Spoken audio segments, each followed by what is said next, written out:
Good morning, everyone, from Miami, Florida, and Dallas, Texas. My name is Bertha Vasquez. I am the director of the Teacher Institute for Evolutionary Science and a science teacher in Miami-Dade. This is the TIES webinar series, and today we have a wonderful guest and a good friend, Master Teacher Mr. John Mead, and I am going to give you a little background on Mr. Mead. He will share how in September of 2013, dedicated amateur cavers in South Africa, exploring beyond the edges of the well-known Rising Star Cave, came across a collection of human-looking bones. Over the following months, a remarkable team-building effort led to the discovery of the richest early human fossil site on the African continent and the naming of a new species, Homo naledi. John is the Eugene McDermott Master Teacher in Science at the St. Mark's School of Texas in Dallas, Texas, and a member of the TIES Teacher Corps. He has taught middle and high school biology for 28 years, 29 now, I think. Since 2013, he has worked with the Homo naledi team to help provide the general public with a deeper understanding of the discovery and meaning of Homo naledi. Welcome, John. Good to see you. Oh, sorry. Thank you, Bert. Yeah, thank you, Bertha. Can everyone hear me? Hopefully, I'm coming through okay. I think you are. If you can hear us, just put yes in the text chat box there for us, so we know you're with us. We've had issues with this Crowdcast platform the last few days. Well, nobody's saying yes, but Oh, I'm. no one's saying yes. We may be talking to each other here. Oh, Oh, there we go. all All right. right. Thank you, Gene. Okay. So, Awesome. John is going to stop periodically, perhaps, and ask for questions. I'll be monitoring the chat. I'll look for questions in the chat, but there's an ask a question section at the bottom. We've already had a question if this session is going to be recorded. Yes, Marianne, the session is immediately recorded. And I'm just going to toss in here our upcoming webinars. If you like what you hear and see today, there's a few more coming, including one this evening, 8 p.m. Eastern time. So I'm now going to hand the mic and the platform over to John so he can share his screen, and let's get going. All right. Thank you, Bertha, and I appreciate the opportunity to share here. And for those of you who I hope are most of you, you know little or nothing about Homo naledi. This is one of the really cool science stories of the millennium. Since the millennium is not that old, it helps.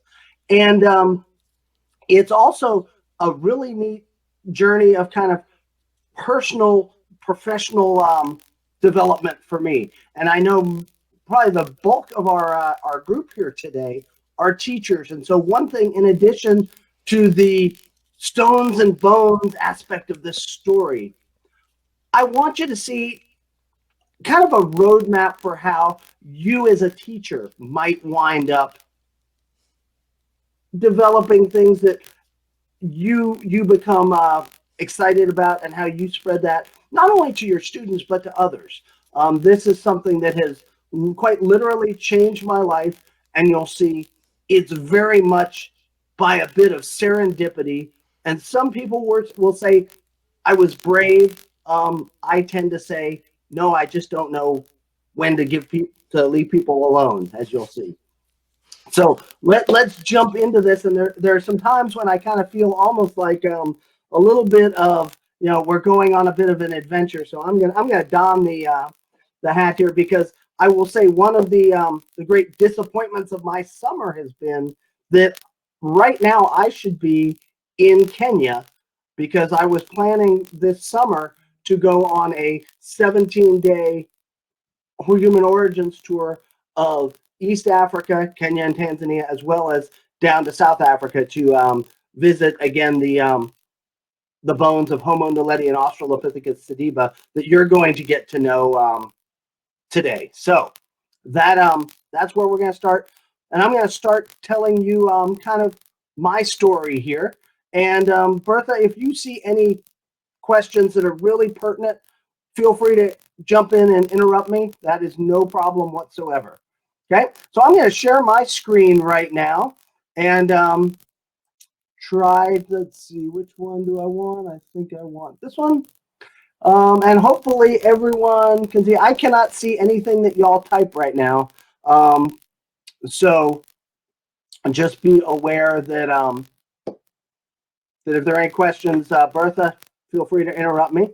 But here you can see we're going to get to meet Homo naledi, who is really the most recent new species we've discovered. And as Bertha said, it dates back. The discovery itself dates back to 2013. But my part in the story starts a bit earlier. I will tell you that it actually goes back to 2012, and another species discovered only a few miles away from where Homo naledi is discovered, and it's Australopithecus sediba. Now, in all my years of teaching, I have been a huge fan of teaching about human origins. It ties into biology in so many interesting ways, both from the fossil and the paleontological perspective. We get in with Neanderthals to genetics and DNA. We get into questions of migration, population ecology, on and on. And so I've also always been a big fan of teaching discovery stories in science. And a big part of how I teach my mostly sixth graders are the group I've worked with most commonly.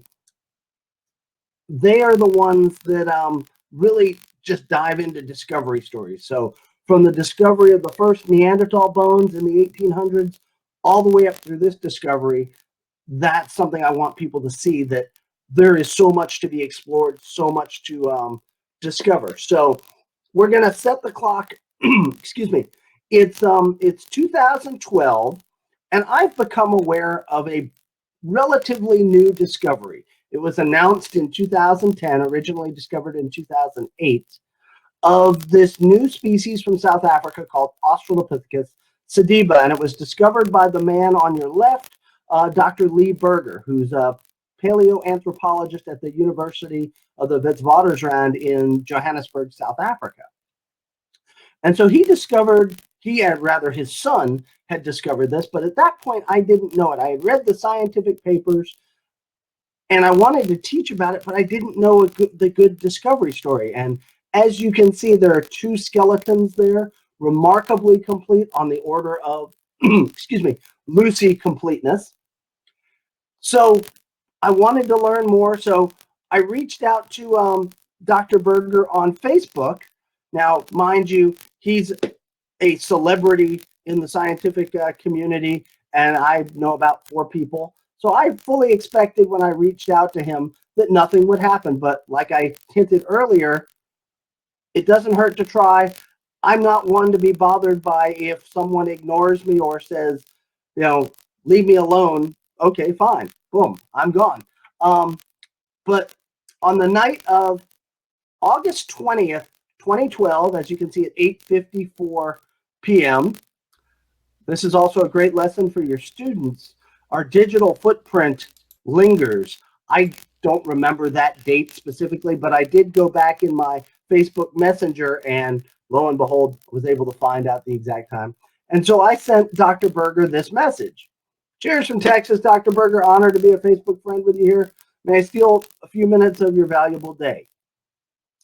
And I fully expected to get radio silence in return.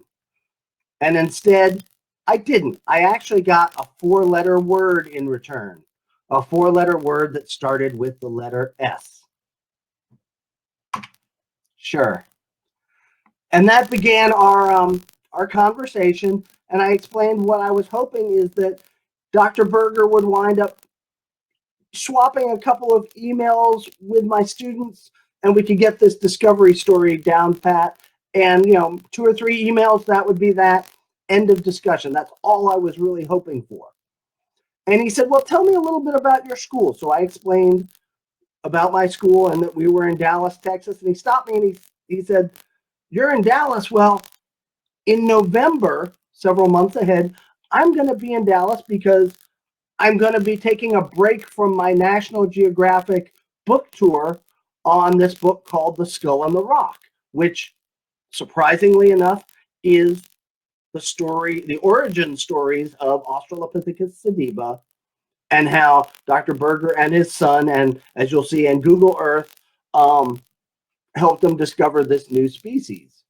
And so, not being one to be shy, I said, "Oh wow, that's great! It would be amazing if, since you're in the neighborhood, maybe I could steal a morning of your day." And again, expecting kind of the voice of Foghorn Leghorn to come through the computer and say, "Boy," I'll say, "Boy, you bother me. Go away." But instead, he was incredibly gracious and said, "Well, it is a break from the book tour. It's not an actual stop. But if we get a large enough audience, maybe National Geographic will turn it into one." And so we went back and forth. Long story short, in November of 2012, Dr. Berger came. He spent a morning with the students at my school at St. Mark's. And then that evening, we did a joint presentation with the what is now known as the Perot Museum of Nature and Science. So we could have the St. Mark's parent community as well as the Perot Museum's patrons come together to hear. And it was the most incredible day. It was, you can see the smile on my face. It was Christmas that had come before Thanksgiving there. And at the end of that day, we were out at dinner, and I was just on cloud nine when Dr. Berger said, "Well, John, this has been great. I didn't expect that here in Dallas, kind of the buckle of the Bible Belt, that we would be received so well." And he thanked me for my work, and he said, "One thing we really need to do is to get you down to South Africa to see these bones of Australopithecus sediba." Well, my jaw just boom dropped, hit the floor. I couldn't believe it. By the time I kind of reached down and pulled it back up and got it back in working order, I did what a normal person would do when presented with such a great offer, and I turned him down.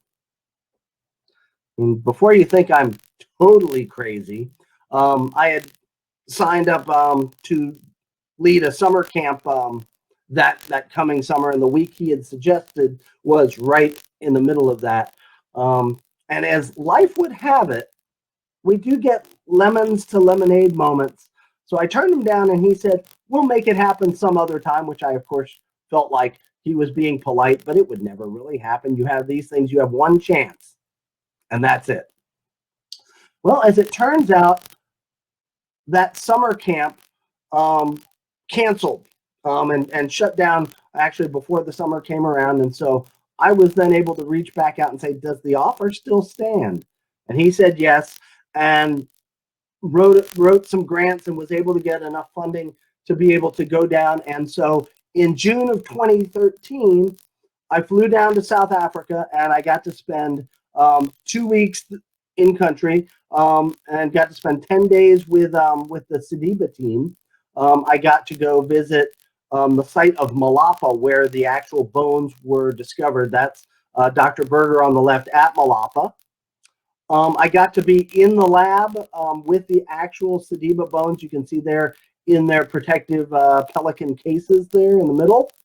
And then perhaps the greatest moment of my life up to that, as far as science goes at least, um, he brought me into the fossil vault, and it was my last full day in country. And he runs around, he brought a box down, and he handed me the fossil you see there on the right. And if you're not expert in the field of paleoanthropology, that is the Tong child skull, which was the first of the early human relatives ever discovered on the continent of Africa. And so it is a landmark fossil. And he handed it to me, and I said, "Oh, wow, cool. This is a cast, but it's heavier than I expect a cast or a copy to be." And he laughed and said, "No, that's the real thing." And immediately I was like, "No, no, no, I can't touch this. No, no, no, it's the Tong child." It's like holding the Hope Diamond or something. And so what you're seeing is the face of that small child. Then the large piece there in front of my hands is the brain, and the other small piece is the lower jaw. So this was just amazing. But I figured at the end of this trip, I went back to Dallas. I was on cloud nine. And certainly this was going to become a part of my classwork, but that's where I expected my luck had run out. I was so wrong. And indeed, in October of 2013, it was technically late September. What I didn't know is these two gentlemen, Rick Hunter on the right and Stephen Tucker on the left, they're amateur cavers, and they've gone into the most well-known cave in South Africa, the Rising Star Cave. And they were just exploring. These are guys who love caving. They love pushing the limits. You know, what's at the end of the map of a particular cave? And they were doing that here, but they had a little bit of extra background help because Dr. Berger, after realizing that Sediba had been discovered in an area that was incredibly well known, he realized there's probably a bunch of stuff that we're missing. So he told the caving community, if you're out and about and you see something that looks human, and he gave little lessons on what to look for in particular, let them know. And so these guys, they went to the end of this well-known cave. They went down what you'll soon see, about a 40-foot deep, we call it now the chute. At points, it's only about 8 inches wide. And they discovered something absolutely incredible. Here it is. They dropped into this chamber, and if you look, you can see on the floor one very bright, what looks, we'll call it a rock for now, haha. And you see several others scattered around. And they got down and they looked at it more closely, and they realized, wow, these look like human bones. And mind you, these guys are not expert. So they came back and they went to Berger's house. And if you know anything about Johannesburg, unfortunately, one of their big issues is crime. So everybody, who can lives in kind of fenced in communities, and you don't, after 9 o'clock at night, you don't even let your own mother in. It's kind of the way it works. And so they went with a guy who was one of the leading cavers, a guy named Pedro Bashoff. And if you ever see Pedro, he looks like a pirate. So they showed up and they knocked on Berger's door, and rang the doorbell and said, "We got something you're going to want to see." Now, mind you, Berger really doesn't know these guys. And so he's like, "You guys need to go away." "Oh, really?" And they held up a laptop with pictures. So he finally lets them in, shows them this, and he realizes this is a big, big deal. But there's a concern. If you look, especially up here at let me get something that you can see here. If you look at this area right here, these are parts of the bone. You can see the end of this long bone here. These are all spots where it looks like damage has occurred to these. They're recently broken. So the concern was, had other people been down in this area and messed with the bones, or had something happened? Berger realizes they need to get out of there pretty quickly. So what does he do? He immediately calls wait. And then here you can see, let me get rid of my my ink here. Come on, let's go. There we go. And here you can see, here's your a jawbone. So this was a big deal. So he calls up National Geographic and says, stop, I need to get funding to get these bones out as soon as we can. And Nat Geo, because they're on the heels of this great Sediba discovery, they say, yes, go ahead. So thus begins the deal of, how do you get these bones out? It looked like it was probably just one skeleton, but they were in this really, really, really, really, really, really difficult spot to reach. Only the skinniest and really some folks with some expertise in caving were likely to get back, because the area where Rick and Steve had discovered them was a good probably 45 minutes into the cave, and that they are fairly expert in what they do. Um, so this was not going to be a thing. And normal sized people, if you will, were unlikely to be able to get down. So Berger breaks some rules a little bit and puts out, you can see here, this is a Facebook message he sends out. He did this also on other platforms as well. And I won't read the whole thing to you, but it basically says, we're looking to kick off an expedition next month in November 2013. Um, we need people who are, skinny, preferably small, not claustrophobic, fit, some caving experience, climbing experience would be a bonus, willing to work in cramped quarters, have a good attitude, and a team player. For my students, I really stress those things. So he expected that there might be like 3 or 4 people in the world that would fit all of these, that the physical attributes, as well as having the experience in archaeology and anthropology to be able to do the physical excavation once they were there. So he puts this out. He gets about 50 responses. He narrows that down to about a dozen, and then he does Skype interviews. And at the end of that process, he winds up selecting a group of 6 young women who are fit the full skill set. They're able to access the cave, as well as they have appropriate yet diverse experiences in all of the related fields. And so you have, from kind of left to right, you have Hannah Morris from the University of Georgia, Marina Elliott from British Columbia, Becca Peixoto, who is at American University, now at the Perot Museum in Dallas, Aaron Ferrigel, who's at the University of Washington, originally from New Zealand, or I'm sorry, originally from Australia. Aaliyah Gertoff, who was from the University of Wisconsin, and Lindsay Hunter. At that point, her name was Eves, but she later on marries Rick Hunter. That would be the Hollywood love story that we would tie into all this. And Lindsay at the time was at the University of Texas. So they come down and begin pretty much a month-long excavation. And here is a look at the challenge they faced. Here's a simplified version of the cave, where the main entrance is up here on the left, and you basically go down. And the first part of the cave is very easy. You can walk, and there's some narrow spots, but not too bad. You do get down eventually to a place called Superman Crawl, which you'll see in a moment, and you have to literally have hands over your head as you're crawling along, like Superman flying, to get through there. As you can see, it says it's less than 10 inches high.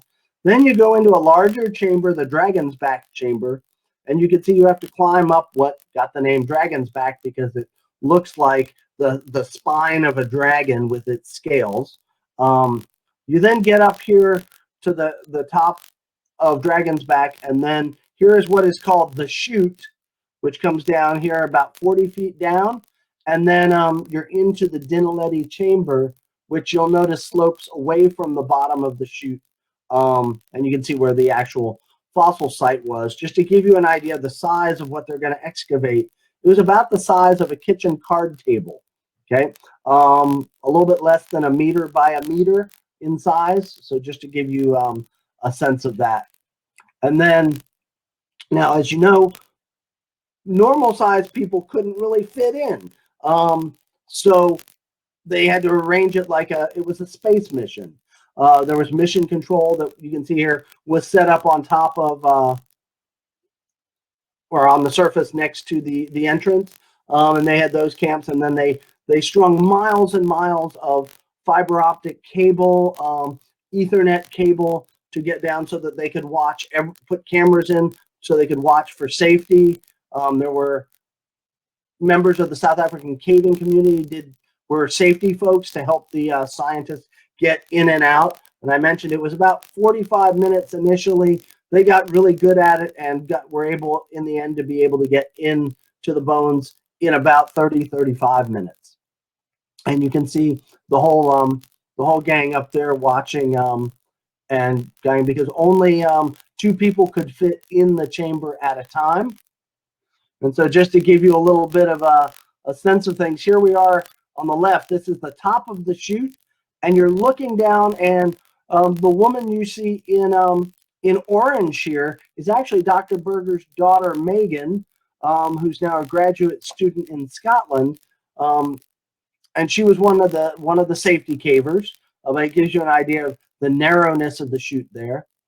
And then here we are on the right. We're inside the chamber, and one of the things that was done is, you can see, I think that's Becca there holding a white light scanner. They 3D scanned the surface of the chamber so that they would then be able to go back and reconstruct everything they moved later on. So that was going to be an important part of things.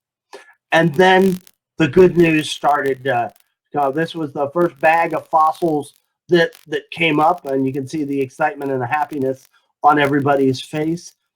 And very quickly, it became obvious this was not one skeleton, because by I think it was the end of the second day, they had 3 right femurs. And unless your biology had changed a whole lot since this time, there's no creature that's bipedal with 3 right femurs. So they knew they had more than one individual in this chamber. And by this point, I mentioned they were doing this like a space operation with mission control on the surface, and then going down, if you will, into inner space. So the team of the 6 scientists got the nickname the underground astronauts. And so you'll hear that often referred to here. So here's a photo that they took in kind of homage to the original Mercury astronauts. Now, just to give you a sense of what you're dealing with. First of all, Bertha, any questions? Hi, I had muted my mic. The one question we have is, did you coin the term hashtag NextGen Underground Astronaut? No, I did not. I have nothing to do with that. That is going to come up a little bit later with, we have a second set of underground astronauts, the next generation of them, who were brought onto the team in 2018. So that's where that hashtag comes from. Okay, and as a personal comment, I get so excited about this, but then I see that descent, where especially that dragon's back, where they have just a few inches to travel 3 meters in the pitch black, and I'm a small female, but there's no way I could do what those scientists did. Yes, that was one of the things in selecting the team. One of the things Berger had prospective candidates do is to put themselves in very tight situations, like, if your bed is 10 inches off the ground, get under there, and can you stay there for a half an hour without feeling freaked out? He really wanted to see how he could manage, how do you pick a team for work like that when you're at a distance? Yeah, Almost presaging kind of the stuff we're doing here in our own quarantine, learning new ways of evaluating students and the like from a distance. interesting. But I can talk about, it's small and it's tight.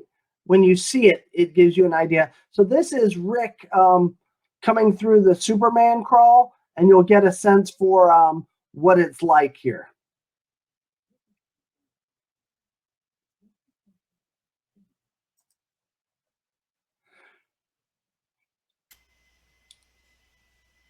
Boy, oh boy, Uh, and it's, and you really get the sense. And Rick, by the oh, way, no is way. super skinny. And He has to do one shoulder at a time. right, exactly. So you get the idea of why it's the Superman crawl. And now one of the big questions that was asked is, well, why not open this up? And part of it is it's a World Heritage Site. And this cave, if you were to open it up in any significant way, it's probably not stable enough. And so you'd probably cause collapse in a number of ways. So Berger felt that, just because he couldn't get in, and I'm using his words here, he didn't need to make a space big enough for his ego. He had great people who were willing and able to do this sort of work. And so you really get a feel for this. And now once Rick's through here, the next little segment of video is you're gonna see a view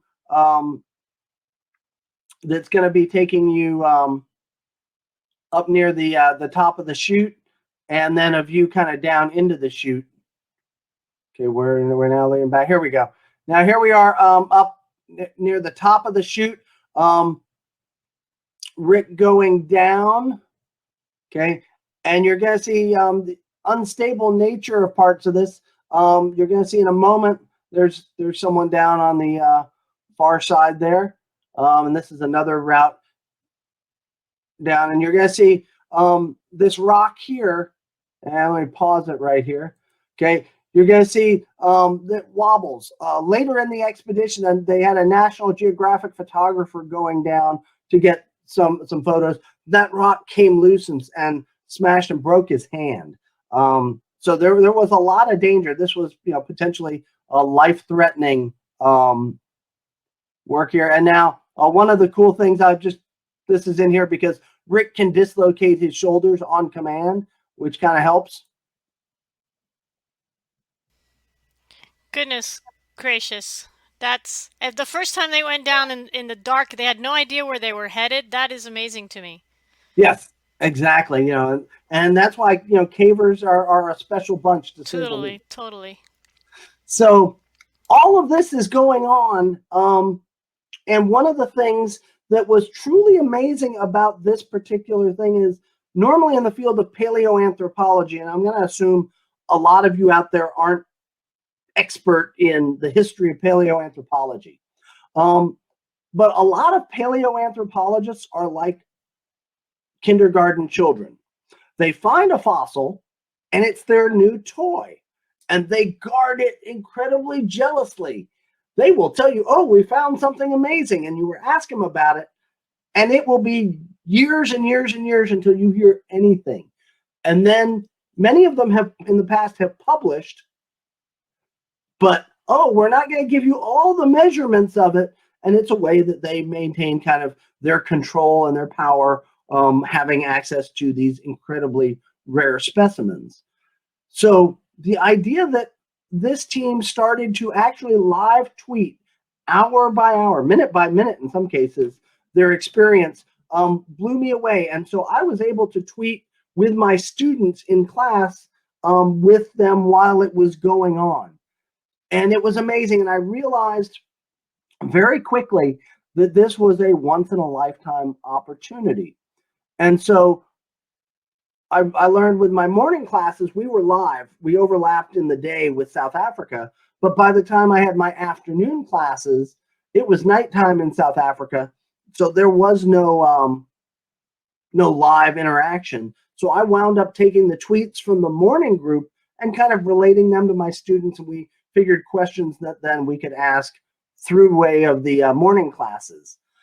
And then I realized it was a second day, and I realized all of this stuff that's being tweeted is going to eventually disappear in the ether of the internet, and it will be kind of lost. So I started late at night every day going through and gathering kind of a greatest hits of the day and making kind of a video review of things. And it became known as the Twitter play-by-play that people could access. It started off a lot of the family members from the underground astronauts who didn't have Twitter could use it, but also people who had missed stuff could go back and look. And so it's really the only primary source, if you will, that's been curated of what happened on that sort of a granular hour-by-hour thing. And I have it on my blog here, which the link will be up there later, and you'll be basically be able to see here are the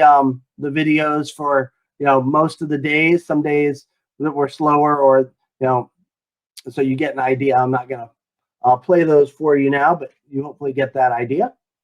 And then later on, it would turn out that the technology of stuff was amazing. One day they brought up a skull and it was a very delicate procedure. And Lindsay now Hunter posted on her Facebook page a long story of it, and it was wonderful. And so I messaged her and I said, hey, could I read this into the Twitter play-by-play for tomorrow? And she said, sure, but would you like me to do it in my voice? And I said, sure. And so she recorded something on her phone in South Africa. It was like midnight here in Dallas. She sent that to me. And so by 8 a.m. the next morning, my students were hearing her voice about how they got the skull up and out. And if you're a Harry Potter fan, you'll appreciate it was called Accio Skull Day, Bring the Skull to Me Day. And so that was this connection between students and scientists in the field was super special that way.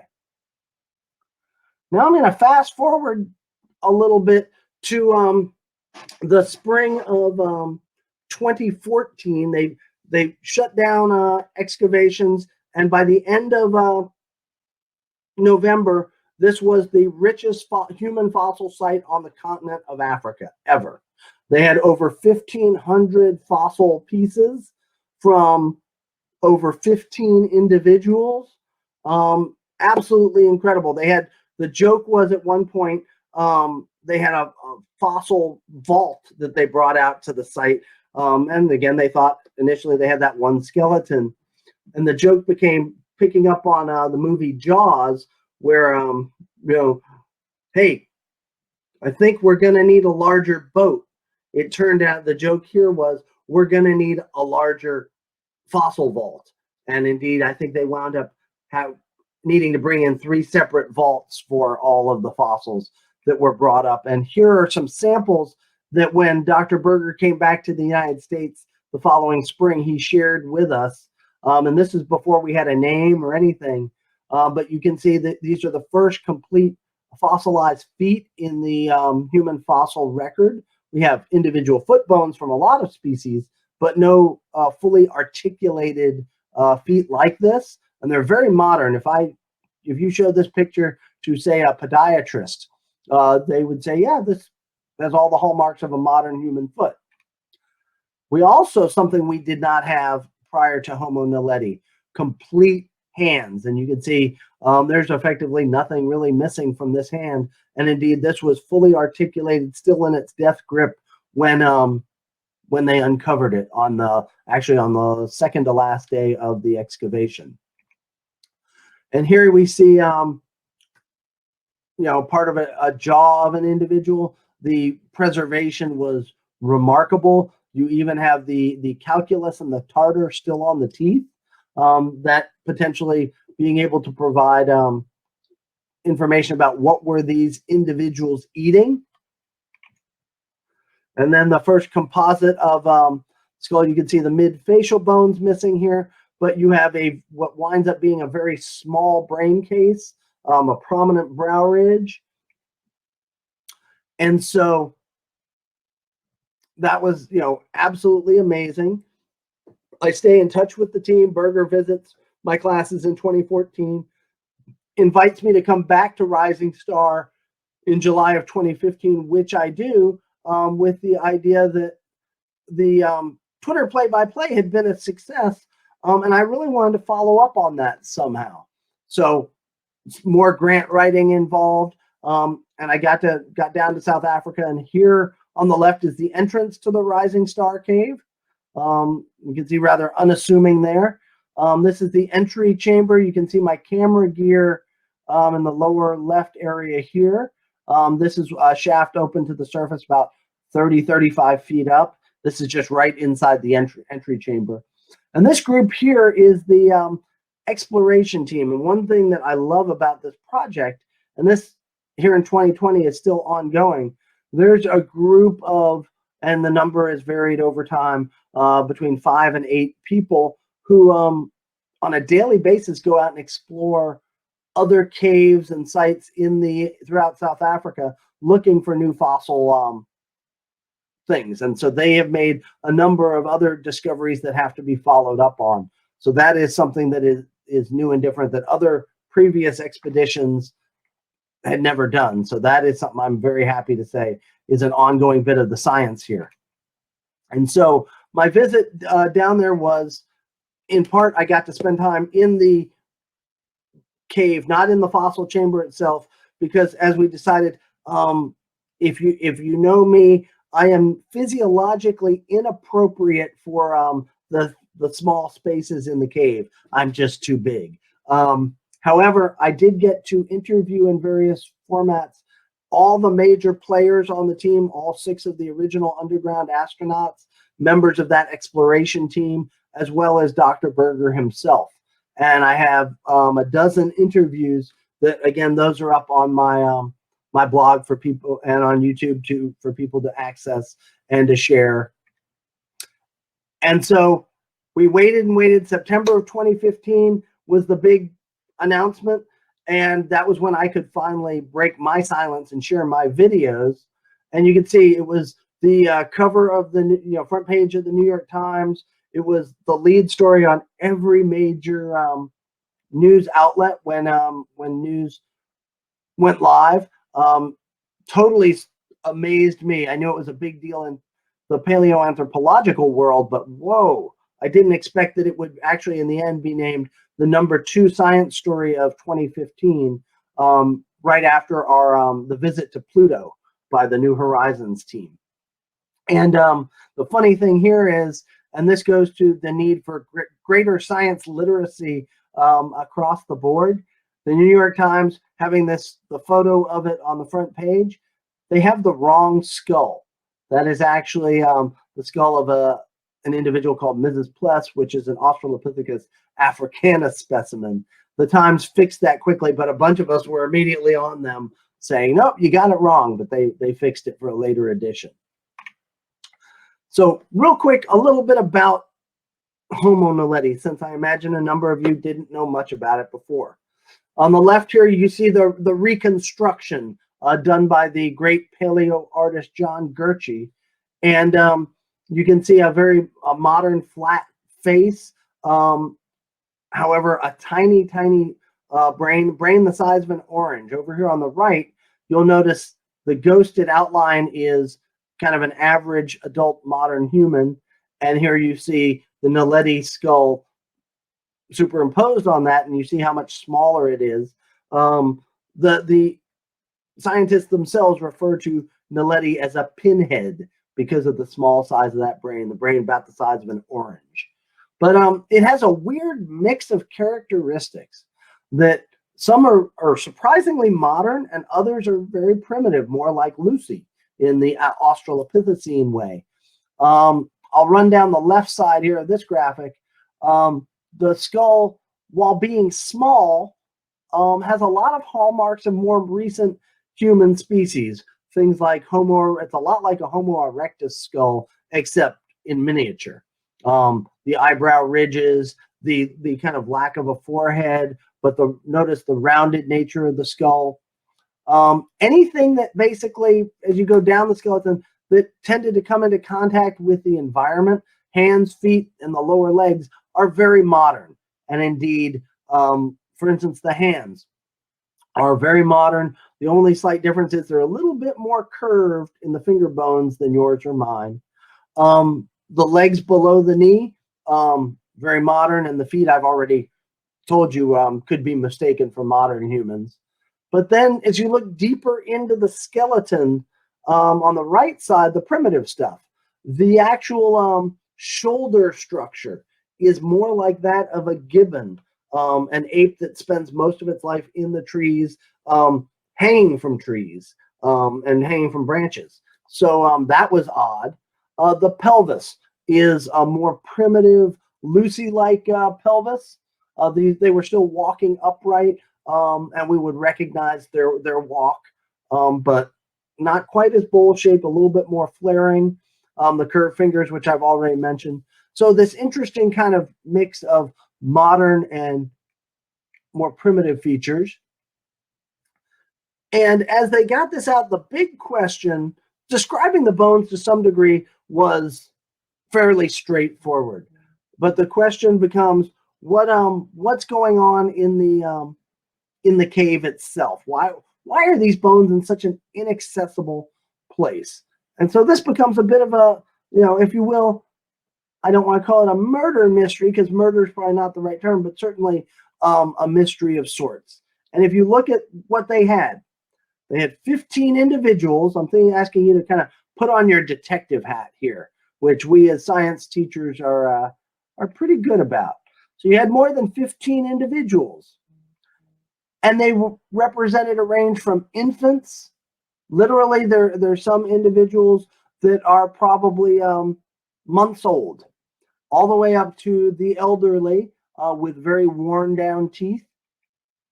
You had both males and females present. And as you look at these bones, from the bones themselves, they don't give a clue as to any obvious cause of death. As I said earlier, the hands and feet were articulated, meaning there had been no forces to move those hand and foot bones, which are very small and always get moved around in other sites, but they were intact here. So they arrived in that fossil site intact and never moved from the moment that they were deposited there. You look at the bones, there's no predator damage. It's not like these bones were scavenged and brought back into the cave by hyenas or porcupines, things that normally result in fossil bone assemblages in South Africa. No evidence the bones had been moved by water. This goes back to the hands and feet, but there's clearly, no stream that had flowed through there and deposited them, kind of thing. And indeed, the geology of the naledi chamber is such that all of the sediment on the floor of that chamber comes from the walls of the cave. There is no leaf litter. There's nothing that, says this was exposed to the outside world. And also in this chamber, there's no evidence of any tools, no stone tools, no debris, no paleo trash, as I like to call it. No sign that they were living in this environment. And so it brings up the question, as you go through this and you check off what it couldn't be, all of the logical things that we might think about, there was no evidence to support that those were possible. And indeed, and I know some of you are probably thinking, what about other entrances? There are some small fissures that go off this that you'll see in a moment, but nothing that leads anywhere toward a surface or might have led to a surface at any other time. It is also possible that Dragon's Back in ancient times may not have been as tall as it is today. That may be part of a roof collapse. But you get the idea that this is a very strange thing. So how did they get here? And if you look at where we find a situation with modern humans, we find these things fitting into modern day cemeteries. And so the idea came up as a hypothesis, and this is important that I stress to students. This is a hypothesis. This is not the answer. This is a possible answer. The idea that they were dealing with ritualized body disposal. The team does not like the word burial because that carries a lot of modern day baggage with it. But it was ritualized. This was clearly done over the course of, they believe, generations from where these bones were put down there.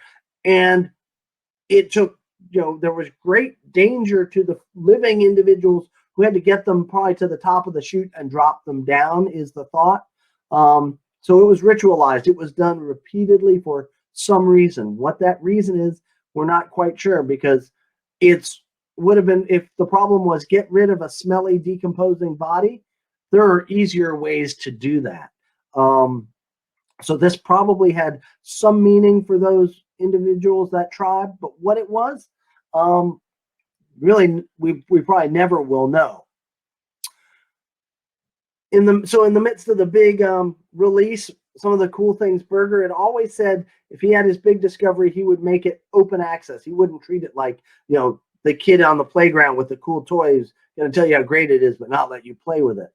So he made on a website, morphosource.com, which I'll have the link to later. You can actually 3D print some of the major fossils from the expedition. So here you can see these were my printed fossils of the jawbone, skull cap, and another piece of a jaw there.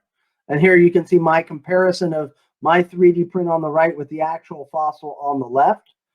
This is great because I can have students now handling, in essence, what feel like the real fossils, and getting an idea. We can do basic measurements and the like, which is neat.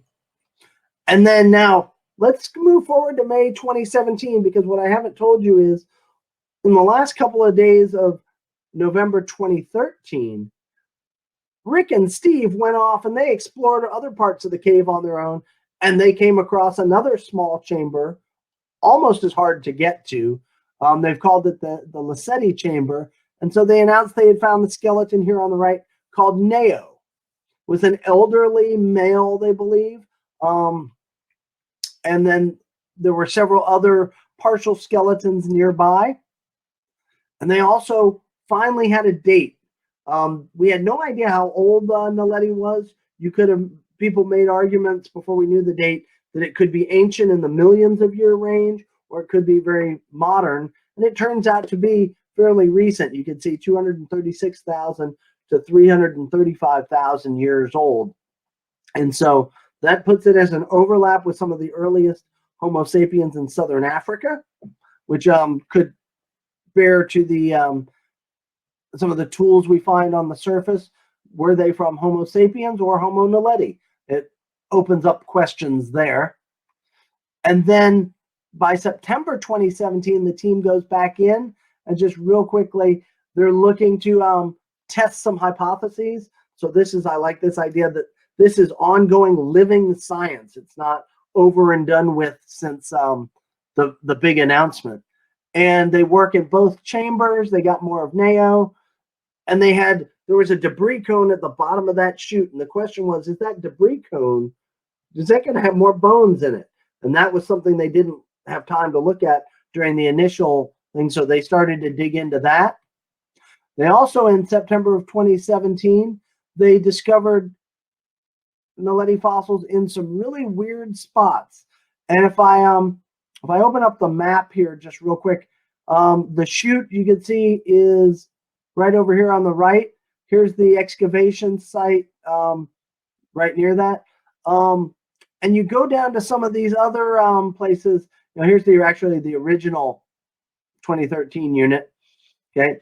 And in some of these really tight spots you can see here, they found some other fragments, which bear a whole nother set of questions as to what was going on there. And you can see in some of these other passages, you see here is Stephen with his helmet off and how tight things are there.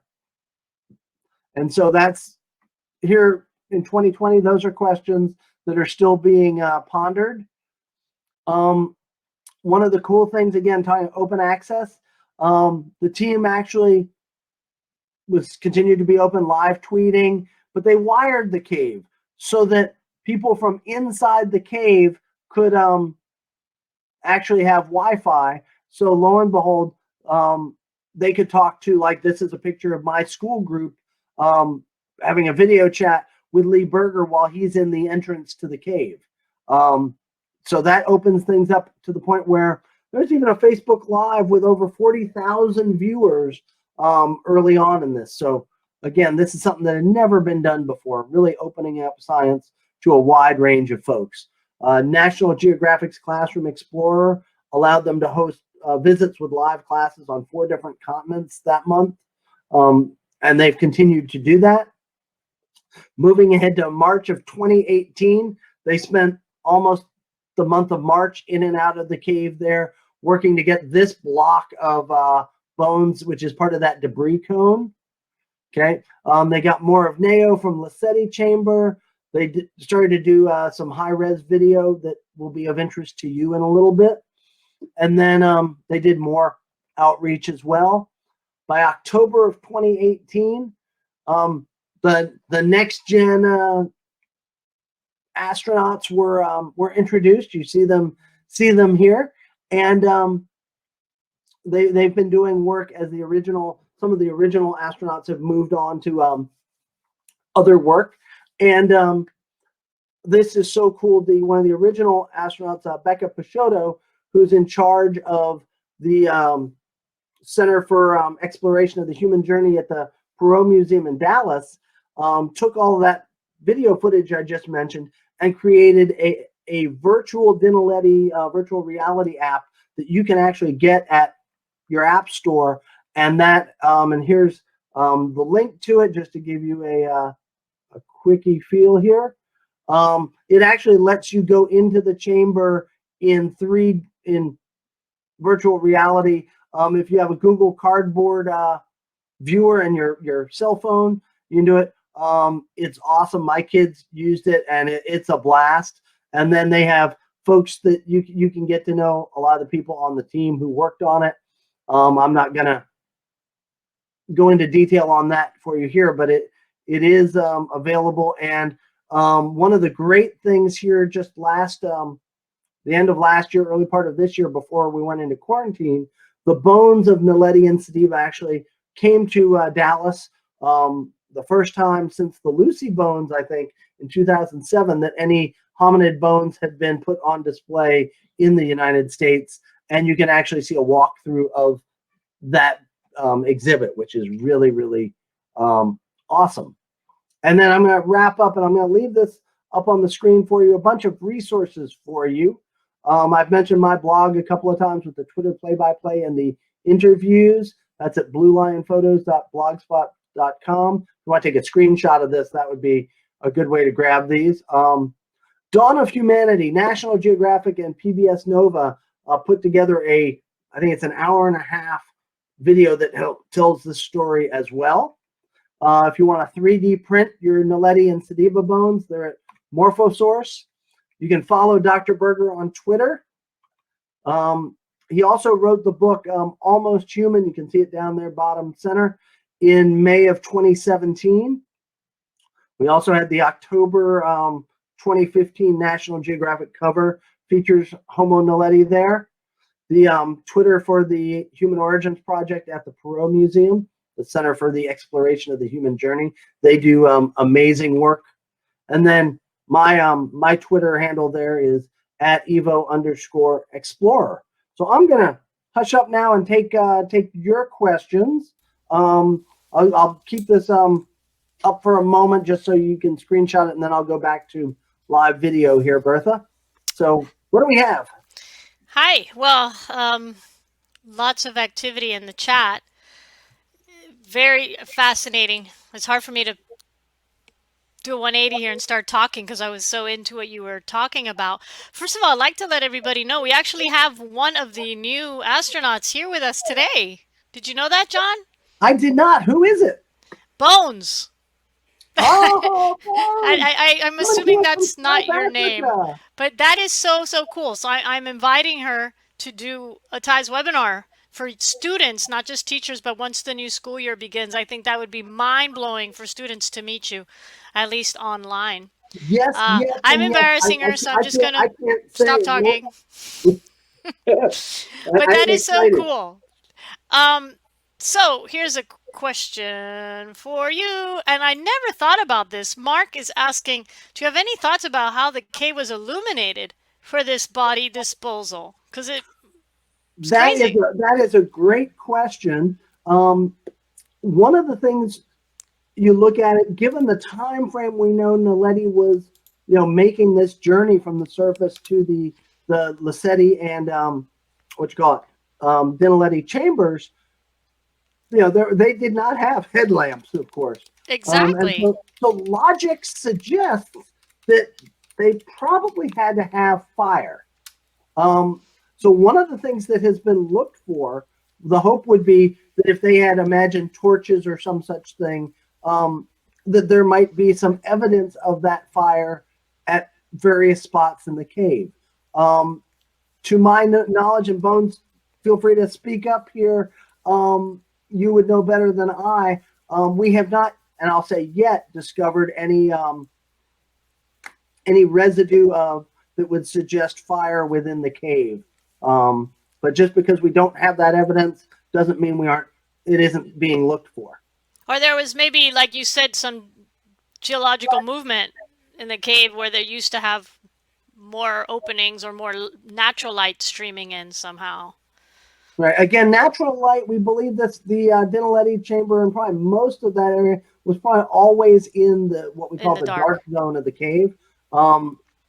Again, the lack of any outside contamination, soil, leaf litter, that kind of stuff, suggests that this has been an isolated spot from the outside for a Oh, long, long crazy. time.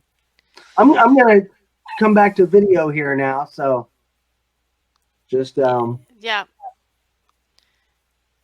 So this is my constant companion, everybody. This is my new puppy. I should have named it Velcro. So there's a question on anatomy on A. sediba. In comparison to the famous A. afarensis, what was her limb proportion like? Or A. naledi, I assume they mean. Specifically, the length of the humerus compared to the and femur. okay. Yeah. Are we talking naledi or sediba? Well, I think the question is asking about sediba. So, Yeah, Sadiba, of course, being, and I don't think I mentioned the time frame, is back, dated right at the 2 million year mark. I think it's literally 1.977 million years old on Sadiba. Um, so they're going to be more in the proportions of a Lucy. You're talking a smaller individual, shorter than Naledi. Naledi, you're talking about a species that the males being 5'3" to 5'5", whereas Sediba being much smaller in the more toward the 4 foot range. So much more of a Lucy sort of anatomy there. okay. And actually, that is the last question.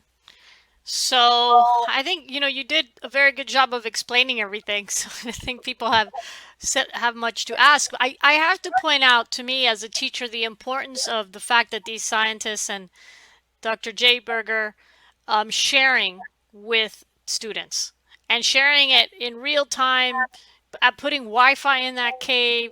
As a teacher, that is the opportunity we all need to jump on so that our students have this kind of connection to real scientists doing real data. I think it is as it's obviously not as important as finding the fossil, but as a teacher, it's my favorite part of this story. Put it that way. I, And I will and I I will agree with you tremendously on that, because the fossil so often fossils wind up in museums, and then they're kind of forgotten about for most folks. So it takes the openness there, but then also for the ability, I'm allowed to talk about this and share this experience. I right. you know I joke that, having been involved with the Homo naledi group, those of you that are Big Bang fans will appreciate this. um, I wind up, when I've gone down to visit and I've been welcomed into the team and into conversations, I don't have a PhD. I am not a paleoanthropologist. Yeah, but you're not You, Penny you wanted to either. call me Dr. Mead earlier, but I'm not. And so I'm kind of, the joke is, I'm kind of the Howard Wolowitz. That, I have my master's degree, but no, I'm not a PhD. But this is science for everybody. And that is a Exactly. really important message that comes out. And then the work that goes on with various museums. If any of you ever get a chance to get down to South Africa, the Human Origins Museum there at Maripang is incredible. And Bone certainly has a connection there. The Perot Museum here in Dallas, the Smithsonian's Human Origins project has an amazing Hall of Human Origins. Those help take stories like this and bring them to life. Yeah. And I urge all my fellow teachers in here today to reach out. Just this morning, I reached out to the authors of Survival of the Friendliest. They also wrote The Genius of Dogs. They're at Duke University. We immediately got a response. My partner Kenny reached out, and they're doing a webinar for us in September because I want kids to be involved, and we're in the summer right now. So reach out, and they respond. Scientists are, generally speaking, nice people. As a matter of fact, let me share right now.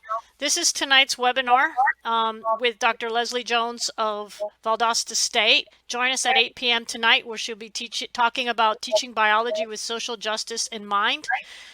Next week, we have the biology of human skin color and another master teacher in Massachusetts talking about how she uses um, human traits and race issues to teach genetics in her class. So join us for those. tonight and next week. I have to thank my friend John for doing this again today. I could just tell the enthusiasm in your voice. I know you love this stuff. I love it too.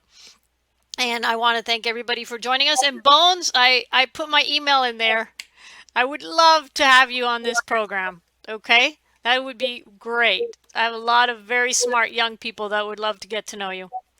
So, John, I want you to have the last word. Well, I'm just so incredibly happy that in tough times here with all of us dealing with quarantine and things we never expected, to see such a great crowd here. For me, it's still morning here. I hope y'all got something out of this so you can bring the sense of discovery and excitement back to your students, because I think in this coming school year where things are going to be weird no matter where you are, it's going to be important for our students to have the hope that science brings, for discovery and excitement, to get our minds away a little bit from the difficulties that we face. So if I can be Absolutely. any help along the way, feel free to reach out to me. Don't be shy on that. I'm always happy to run my mouth about this and a number of other things. So again, thanks all of you for being here. Thanks, everyone. See you tonight.